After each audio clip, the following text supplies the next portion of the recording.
The garage was empty, not a trace of the Challenger I had spent 6 years building my life around gone, vanished, like it had never belonged to me at all. My name is Elena Mercer, and, in that moment, staring into the hollow darkness of my parents' garage, I realized something with the weight of a guillotine. My family had stolen the one thing I bled for. I tasted metal in my mouth, the copper bite of rage pressing against my tongue. My hand shook as the remote slid from my grip, clattering against the concrete. The echo filled the silence like a cruel laugh. It wasn't just a car, it was the culmination of 70-hour work weeks, of skipped vacations, of every lonely night staring at spreadsheets while my sister partied. It was the dream my grandfather had pressed into my hands when I was 9 years old, his voice gravelly with age as he whispered, "These machines aren't just cars, Elena, they're proof. They're freedom, they're everything they'll try to deny you." And now it was gone. I stormed into the house, the air thick with the sour smell of reheated pot roast. My heels stabbed the tile like weapons, each step announcing war. They were waiting my mother, my father, my younger sister, Chloe sitting at the kitchen table as though this were a family meeting. The sight was absurd, my father's shoulders hunched forward, his calloused hands flat on the table like a man awaiting sentencing. My mother's lips were pressed into a line, the kind she wore when she thought she was about to deliver hard truth disguised as maternal wisdom. And Chloe, perfect, spoiled Chloe, sat there with her chin tilted high, her painted mouth twisted into something that looked like confidence but reeked of arrogance. "Elena," my mother began softly, "don't overreact." My chest tightened. Overreact? My car was gone. My dream had been ripped out of my hands, and she wanted calm. "Where is it?" My voice was low, venomous. Chloe leaned back, crossing her arms. "It's just temporary. I'll pay it back." "You'll get it back." I stared at her. "Pay what back? What did you do?" Her lips curved, as if I was the ridiculous one. "We needed startup capital for my cosmetics line. Dad took the Challenger to Cornerstone Pawn, 45 grand. It's basically an investment. Once my brand takes off, you'll get the car back, with interest." The world tilted. I saw my father flinch when I looked at him, the way his eyes refused to rise from the table. And in that flicker of cowardice, the truth bared its teeth. They had all known. They had all agreed. "You forged my title," I whispered. "Elena," my mother snapped, her voice sharp now. "Family helps family. You make good money, you'll be fine." Chloe needed this chance. A laugh tore from me, bitter, jagged, almost feral. "Family doesn't steal. Family doesn't sell off someone's dream like it's spare furniture." Inside, my thoughts spun sharp as glass. They've always done this. Always traded my milestones for hers. My 16th birthday passed unnoticed while Chloe had a garden party with a rented string quartet. My graduation was empty chairs while they fawned over her dance recital. They've been selling pieces of me my entire life, and this time, they just made it official. I turned to leave, but my voice came out steady, colder than I thought possible. "You have 30 days to fix this. Or I press charges for fraud and theft." The silence that followed was suffocating. My mother gasped. My father finally lifted his head, shame dripping from his face. Chloe smirked faintly, like I was bluffing, but inside, I wasn't bluffing. Inside, something had cracked permanently. This wasn't just about a car anymore, it was about revenge. It was about finally making them pay for every invisible year of my life. The next morning, I didn't go to work.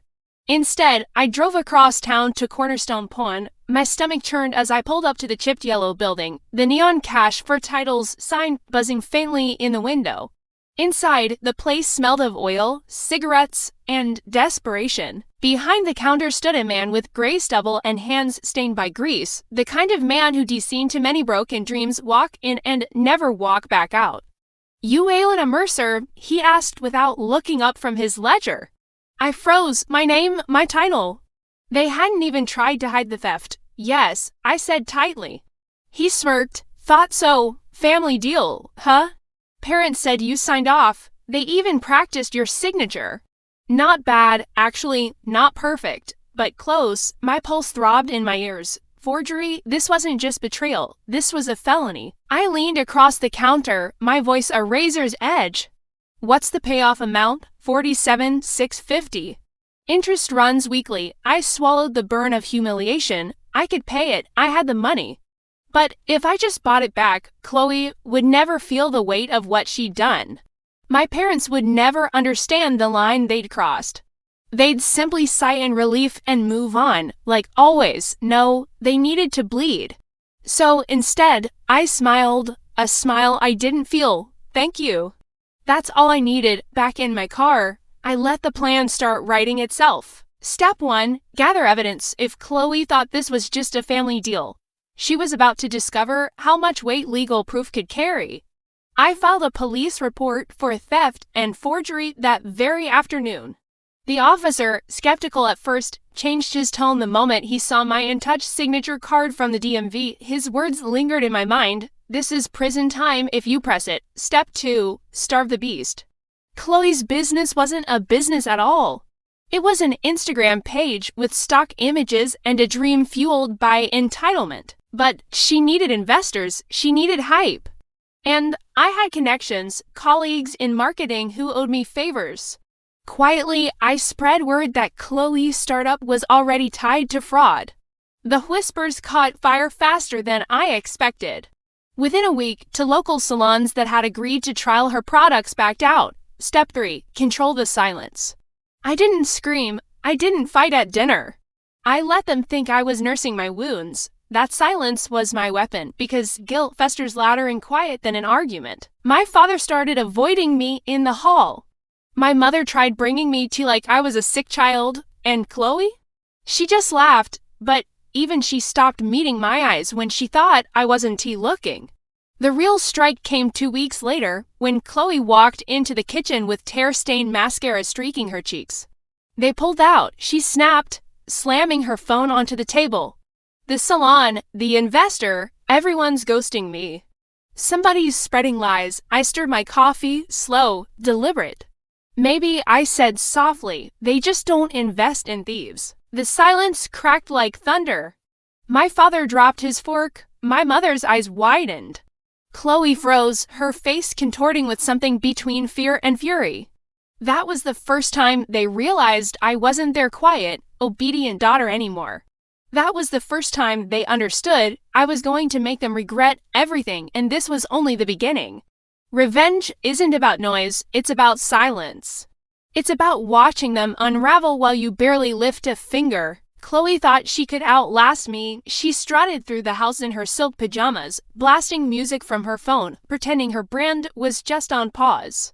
But the cracks were already spider-webbing beneath her perfect surface, and all I had to do was press, so I pressed. I began with her pride. Chloe thrived on image, on being adored, envied. I fed that hunger, only to poison it. I created a fake Instagram account, the kind of faceless troll that clings to gossip pages. Every few days, I posted screenshots, whispers, little leaks about Chloe's stolen funding. Her so-called fans began turning, commenting with venom. Is this why your products never launched? Scamming your own family? Pathetic. At first, she laughed it off. But then she started deleting comments, then blocking people, then screaming into her pillow at 2 in the morning, loud enough for me to hear through the walls. Next, I went after her security. She liked to leave her laptop on the kitchen counter. One night, while she slept, I slipped in and installed a keystroke tracker. Within a week, I had access to her email, her brand plans, her banking app. I didn't touch her money, not yet, but I watched, I studied. I sent her anonymous emails. You think you can hide theft forever? Pawn shops keep records. Lawyers love records. Tick, tick. Chloe. She grew pale, twitchy.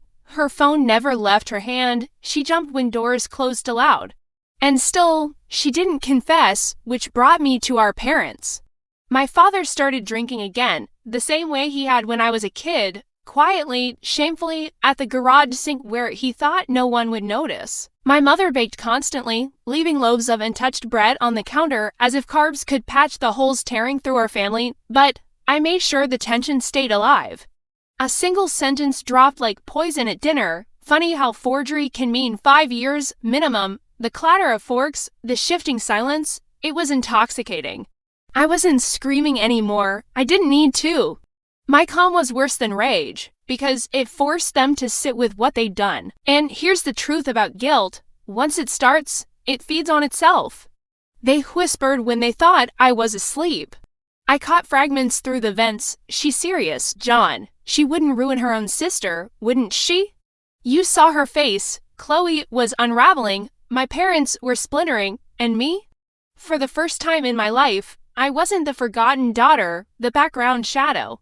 For the first time, I was in control, but control is dangerous. Because once you taste it, you want more. Much more. Revenge isn't just punishment. It's theater. It's giving them the illusion of choice while every path leads to ruin. Chloe thought the whispers online were her biggest problem. She had no idea I was already setting the stage for something much bigger. It started with her business pitch deck. She'd been working on a presentation for weeks, a desperate attempt to claw her way back into credibility. Investors were coming to a hotel downtown, and she bragged at dinner like it was a done deal. To beauty bloggers are flying in, she chirped, stabbing at her salad. Once they see what I've got, this whole little drama will blow over. I sipped my wine, nodded, and smiled. Inside, I was already dismantling her. Through the keystroke tracker, I had her entire pitch deck on my laptop. All her fake projections, her plagiarized slides, the sloppy branding she'd copied off Canva. It was a house of cards, and I just needed the right wind to bring it down.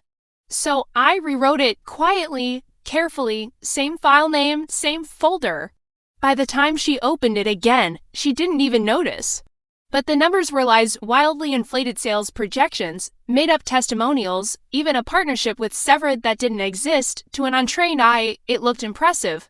To a professional, it was a joke waiting to explode. The night of her big pitch, I tagged along, pretending to support. My parents sat proudly in the back of the hotel conference room, beaming as Chloe strutted to the podium in her crimson dress, hair curled into glossy perfection.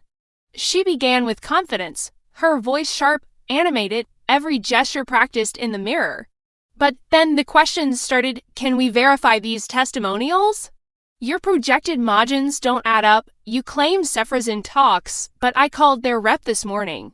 They've never heard of you. Her face drained of color. She stammered, tried to backpedal, but the investors smelled blood. Within 10 minutes, the meeting dissolved into polite dismissal. One even muttered loud enough for me to hear, "She should be careful, this borders on fraud." I almost pitied her, standing there with tears brimming, mascara clinging to her lash. Almost. Back at home, the storm hit. "You sabotaged me," Chloe shrieked, cornering me in the kitchen, her voice raw. "You think I don't know? Those slides, someone changed them." I tilted my head, calm, controlled. "Maybe you should check your laptop security. Anyone could have done it." My mother's face crumpled with fear, my father's fists clenched, not at me but at the mess Chloe had made. For the first time, the spotlight of blame wasn't on me, it was squarely on her. And in that moment, something dangerous bloomed inside me. Because I realized this wasn't just revenge anymore. This was justice, and I wasn't finished delivering it. Chloe didn't just stumble that night, she collapsed. The investor community is small, and gossip spreads like wildfire. Within days, her name became poison. The whispers weren't whispers anymore, they were hashtags. Screenshots of her failed pitch deck leaked online, investors mocking her fabricated numbers. Another scammer exposed, "Daddy's money can't buy brains," hashtag Chloe Cosmetics fraud. I didn't have to push anymore. The world had taken the bait. At home, the atmosphere grew unbearable. My mother hovered around Chloe like a nurse tending a wounded child, whispering reassurances she didn't even believe. My father avoided the kitchen altogether, retreating into the garage with his whiskey bottle, the smell seeping into his clothes. And me, I thrived in the silence. I didn't have to lift a finger because the weight of their choices was finally crushing them. But I wasn't done. My parents had enabled her for years. They had pawned my life for her dreams, smothered me under their worship of their golden child. If Chloe was going to burn, they were going to burn with her, so I turned my attention to their finances. Remember that pawn loan, $45,000 plus interest. The shop owner had warned me, if they missed payments, repossession was inevitable. I knew my parents were scrambling to cover it. My mother had even hinted one night, her voice brittle, "We may need to dip into your father's pension fund for a while." Perfect. I contacted the pawn shop anonymously, offering to buy the loan note outright, cash, no questions asked. Money wasn't the problem, I had it. What mattered was leverage. 3 days later, I held the title to my own stolen car. But I didn't reclaim it, not yet. I let my parents sweat. I let them believe every dollar they scraped together was going into a black hole they could never fill. Every morning, I placed a new bill on the counter: electric, mortgage, insurance, highlighting overdue balances in fluorescent yellow. "You might want to handle this," I'd say flatly, sipping my coffee while my mother's hands trembled. Their marriage began to unravel. Fights broke out over money, over Chloe, over me. Shouts cracked through the house like gunfire, ending in slammed doors and sobs muffled behind walls. And Chloe, she was slipping into paranoia. She barely left her room, curtains drawn tight, her once perfect face hollowed out by sleepless nights. She accused me openly. "Now, you're behind this, all of it." But when she tried to prove it, she found nothing. I was too careful. The night it all came to a head, she screamed at dinner, her voice shrill, veins bulging in her neck, "You're all against me. You gave her everything, and now she's destroying me. Don't you see it? She's sick, she's evil." Her fork clattered to the floor, bouncing across the tiles. My father slammed his fist on the table, my mother burst into tears. And me, I just leaned back, calm, composed, watching the family that had stolen everything from me finally collapse under the weight of their own rod. Because that's the thing about revenge: once it starts, it doesn't just wound, it consumes, and I wasn't finished yet. Revenge has stages: first, the sting, then, the rot. But the last stage, the reckoning, that's where everything crumbles in full view of the world. And I wasn't about to let this end quietly. The pawn shop loan was officially mine. I held the paperwork like a dagger, and with one phone call, I could reclaim what was rightfully mine. But I wanted more than my car. I wanted my family's betrayal etched into the record, undeniable, inescapable. So I waited. A month later, Chloe tried to stage her comeback, pathetic, desperate. She announced a relaunch event for her cosmetics line, rented out a small hall downtown, even convinced a handful of local influencers to show up with the promise of free products. My parents poured what little they had left into supporting her, clinging to the fantasy that this time she'd make it. And I chose that night as the stage for my reckoning. When I walked into the hall, I wasn't Elena, the overlooked daughter, anymore. I was something colder, something they'd built themselves through neglect, betrayal, theft. Chloe stood on stage, trembling under the cheap spotlight, forcing a smile as she presented boxes of cheaply printed packaging. My parents sat in the front row, applauding every word like trained seals. And then, right as she started thanking them for their support, the projector flickered.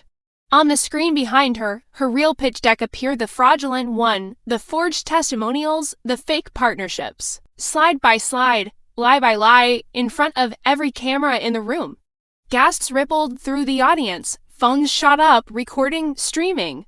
Chloe spun, her voice cracking. "That's not mine. Someone hacked me." I stepped forward, calm. I raised the stack of pawn loan papers, the police report, copies of her forged signature. My voice carried like ice. She didn't just fake slides. She stole from me my car, my title, my name. All to fund this circus, and my parents, I looked directly at them, my father paling, my mother clutching her chest, helped her do it. The room erupted. The influencers, the bloggers, they smelled blood. Chloe screamed, lunged toward me, but two security guards restrained her, dragging her off stage as she kicked and wailed. My mother cried out for her. My father just sat there, hollow, defeated. And then, the final strike: outside, waiting under the streetlights, sat my challenger. Clean, polished, purring like it had been waiting for me all along. The pawn shop had delivered it that morning, legally mine again. I slid into the driver's seat, the leather hugging me like a promise fulfilled. I revved the engine once, the sound slicing through the night like thunder. Behind me, through the hall's glass doors, I saw them, my family, watching, broken, as I pulled away. They thought they could steal my dream. Instead, I stole their legacy. And in that moment, when truth burned brighter than the streetlights, revenge doesn't just restore what was taken.